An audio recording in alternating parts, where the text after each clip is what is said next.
Well, good morning, everyone. What's required right now is what Julia Gillard displayed all those years ago, back in 2012. Political leadership. At midnight, the government rushed out this report without talking to survivors, without any consultation at all with those that the report was about. At midnight, they rushed this out. It is tinkering at the edges at best. There is no change to the fundamental issues that survivors have been calling for many years. No change to the matrix. The government has noted the recommendations about change to the matrix. There is no change to the cap, which is something that Labor has been calling on for a very long time.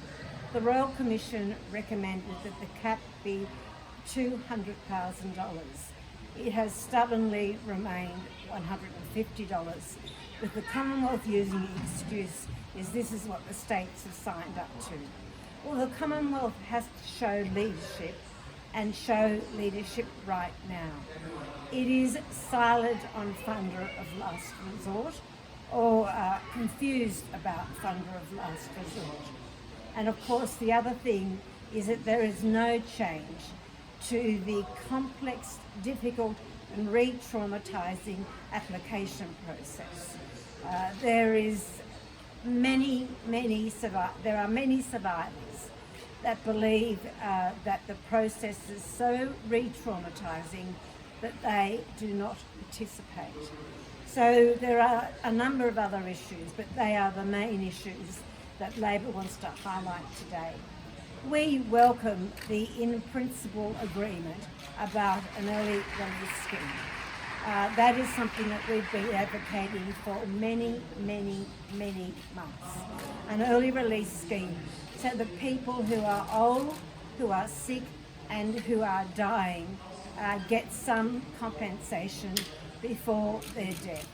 We know that many people have already died waiting for compensation for the dreadful experiences that they had as a child. The other thing, of course, is that the government has ignored the recommendation about a minimum payment. This is really important. We have heard stories where survivors who have gone through the dreadful process of the application tried to fit into the matrix that is incredibly flawed, have received payments that are very small. We thought that the government would accept that there should be a minimum payment of $10,000, and that is also something that the government will not come at. So too little, too late, and lack of political leadership, and the insult to survivors of putting out this report at midnight to the media before talking to survivors is an insult. I'd just say that this government says that it is listening to survivors, but it is clearly not doing that.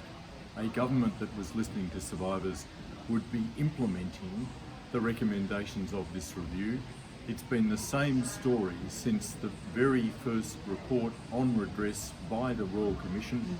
The Royal Commission way back in 2015 brought down an interim report so that this government could act on the recommendations and set up a redress scheme before the Royal Commission got to deliver its final report, so that the Royal Commission could comment on the redress scheme that had been set up.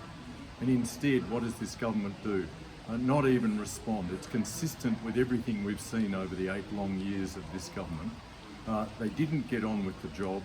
When they did, they didn't realise the vision of the Royal Commissioners as to what a redress scheme should look like, and they are still ignoring now with this review report that they've released, as my colleague Linda Burney has just said at midnight last night. They've ignored very many of the recommendations. if this government was listening to survivors, it would not be ignoring so many of these recommendations. It would be working to restore the vision of the Royal Commissioners and have a properly set up redress scheme. Good morning. This is the third report the government has received in 3 years now, outlining the problems of the National Redress Scheme. Survivors will be extremely disappointed to have not been bought into the government's confidence before releasing this report last night. They have shared, both with the Joint Select Committee that I deputy chair and the inquiry led by Robin Cook, the most personal and intimate of stories. The trauma that they have relived in order to ensure that government understands just really should never be underestimated. And so the idea of releasing this report without taking them into your confidence last night is really quite unforgivable. But of course, this is a national redress scheme and it requires national leadership. For 3 years now, the government has received, I have worked very closely with government members on a Joint Select Committee to ensure there are good bipartisan reports and recommendations in front. The Robin Cook report is a reiteration of all of the issues we have known and put before the government for the last 2 years. She has given strength, I think, to many of those recommendations, but it should have been of no shock to the government, any of those recommendations. So the idea that they are still just noting or agreeing in principle is astonishing. Every time this government has chosen to move away from the Royal Commission's recommendations, it has been to the detriment of survivors. Every time. And they have had that message loud and clear. There are deep structural issues that need to be redressed. So this is not just tinkering around the edges. We know that the experience for survivors in the applying into the National Redress Scheme has been traumatic. This is not a scheme that has set up as it should to be survivor focused, full of trauma-informed practice, and be timely. I mean, those are messages that have been loud and clear for many years, but if this government thinks it's just going to kick the can down the road again, say it's got to take up matters with states and territories, there's no dispute that states and territories be involved in this, but this is a government that can set the standard. And there is no escaping the fact that they have utterly failed to do so to date. Ms. Burney, what is your message to survivors and what do you think should be done as a matter of urgency from the government? The government, as a matter of urgency, needs to talk to survivors and be very clear with them how they're going to respond to the Kruk review. My message to survivors is that we absolutely hear you and we will fight every day to make sure that the issues that are important to you as a survivor are how Labor will be informed to the way in which we will deal with this scheme. This is a great Labor legacy. Julia Gillard was incredibly brave in bringing this scheme forward. It was about healing, and what we see absolutely is a government that is tinkering around the edges. There is no structural change to the redress scheme, and that is unacceptable. Do you know how, you mentioned that there are people who have died waiting for the redress scheme to come about. Do you know how many people exactly? I can't answer the question to how many survivor groups will be able to do that, but what I can say is we are aware that people who have waited for so long have been sick, who are aged, and they are dying without redress, and that is reprehensible. The Cook Review found that the window of opportunity for putting through reforms and trying to improve this system is very narrow. The government has said that on the recommendations it's accepted, it hopes to bring legislation to Parliament after the winter break. Of the things that the government has said that they will do, are you broadly supportive of that, and would you back that legislation in Parliament? What we do welcome is the early release scheme. It is something that Labor has been arguing for a very long time. In fact, we've highlighted the scheme that's based is in place in. We've highlighted the scheme that's in place in Scotland around the same issues. So we welcome that, but we do not see that any of the changes that the government in principle has agreed to will bring about the structural reform that survivors have been calling for a long time. Things like the application process. The recommendation of the Cook Review was a single application process. That has been noted, and surely the process that survivors have to go through and the re-traumatising of survivors is fundamental. The second thing that I am and Labor is incredibly disappointed about, as survivors will be, is that there will be no change to a matrix that is obviously flawed, and survivors have been calling on changes to that matrix for a very long time. Something that's been highlighted over the last few years, glaring inconsistencies with how some cases are decided upon, that survivors, when they are offered X number of dollars in redress, don't get proper reasons as to why they've been assessed for that amount of money. And this is something that the review has highlighted, again wanting to strengthen the independent decision-making process. Is that a welcome development? Of course, that is a welcome development. What Labor has been arguing for a very long time is that survivors need advocates to help them through a very complex process. Now remember that many of these people are very elderly, and what is really disappointing, we've been arguing that the scheme should apply to more people, and the government has rejected that. Because you are in prison should not be a reason for not being able to get compensation. There are many issues around people on various visa categories, for example. So the expansion, the point that I'm making, is the expansion of those eligible for the scheme has not been taken on. You've been critical of the fact that the government hasn't opted to lift the cap on payments to $200,000. That's something that the recommendations of the review also didn't arrive at that position as well. Why do you think Robin Cook is wrong in that regard? The Royal Commission itself recommended that the cap be at $200,000. The Shadow Attorney General, I'm sure, could tell you that many people have decided to go the civil route, and part of the important changes that should have happened, and they're not all that expensive. We've actually worked out what they would cost, is that there should be a renegotiation with the states, which is the national leadership that we're referring to, so that the cap does match what the Royal Commission actually said.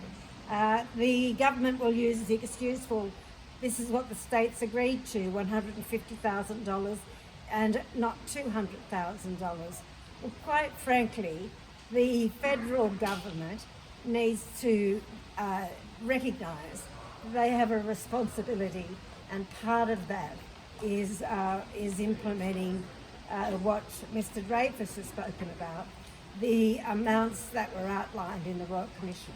Mr. Dreyfus, might actually just get you to add to that point, because the review did find that if that cap was increased now, it would mean that you'd have to go back to all of the claims that have been settled so far and reassess them and see whether or not they should be given more money as a result. Would that, in and of itself, lead to, again, further re-traumatising of survivors?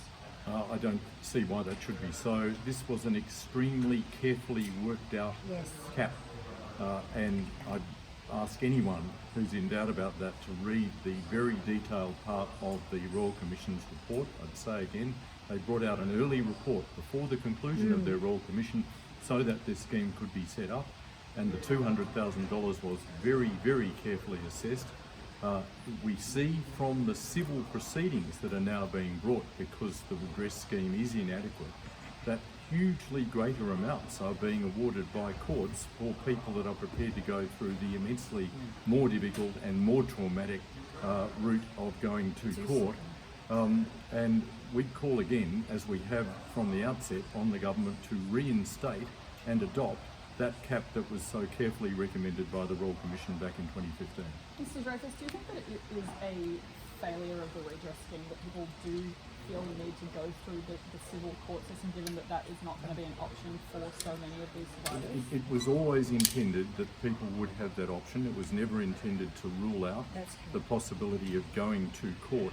But the Royal Commission recognised very, very directly just how difficult civil litigation, big civil litigation against large institutions can be, and that's why the redress scheme was created. It's a matter of some concern to me that we are seeing so many people now give up on this redress scheme, because far from it being the adequate or nearly adequate system that the Royal Commission recommended, it's deficient in a whole lot of respects, and the government's response has not fixed those deficiencies. I think the low participation rate in the National Redress Scheme actually, the very low participation rate in the National Redress Scheme speaks volumes to the challenges and the inadequacies from a survivor point of view. Less than 6,000 payments have been made in 3 years. The Royal Commission anticipated that there would be 60,000 applicants. There's been barely 10,000 applicants. You know, there are many reasons that we could point to for those low participation rates, and the lack of real engagements with First Nations communities and people is showing up as an astonishingly huge gap in the National Redress Scheme. There's a lot of work to do on this in this scheme to even reach the people it was intended to reach, and Mr. Dreyfus is absolutely right. The 2,000 figure was a very carefully thought out one. You know, I'm the member, 200,000, sorry. I'm the member for Newcastle. We've had entire volumes of the Royal Commission dedicated to the abuse that took place in my hometown. And I know from the survivors I work with every day that that figure has been regarded as inadequate and suspicious from day one. Once the government decided to reduce that to 150,000, that put a big cloud over the redress scheme, and many of those people have extremely strong cases that they will pursue through civil action, undoubtedly. But the point of the redress scheme was that you didn't have to go down that path. And it is, the National Redress Scheme is clearly failing people it was intended to, provide redress for. Last question. I think, Ms. Burney, you mentioned earlier the issue of the funder of last resort, and you said that the government had been quite silent or even confused on that matter. Can you explain what you mean by that, and what you believe the government should be doing in that area? I believe that the federal government should act as the funder of last resort. There would be very few situations where the federal government needs to step in. But where an institution is not viable, where an institution doesn't exist anymore, for example, yet abuse took place in those organisations many years ago, there is that should not mean that people or as children that went to those institutions are not eligible. And that is why a funder of last resort is so important, and the federal government should step into the breach and become the funder of last resort. Just one more for you, Ms. Burney. With the redress scheme, do you think that there should be any kind of specific measures for Indigenous people who have suffered these kinds of abuses, or are there specific measures for Indigenous people, or do you think that there should be one specifically for Indigenous people? I'm not aware of any specific measures. Robin Cruck does make mention of making sure that there is cultural sensitivity and appropriateness around First Nations people. But the issue with First Nations people is that, as Sharon has indicated, there is an enormous gap in the sense of so few First Nations people being part of the scheme. Now that to me is a very real question that the government should be pursuing. Why is there so few First Nations applications, and what can be done to bring about some equity there?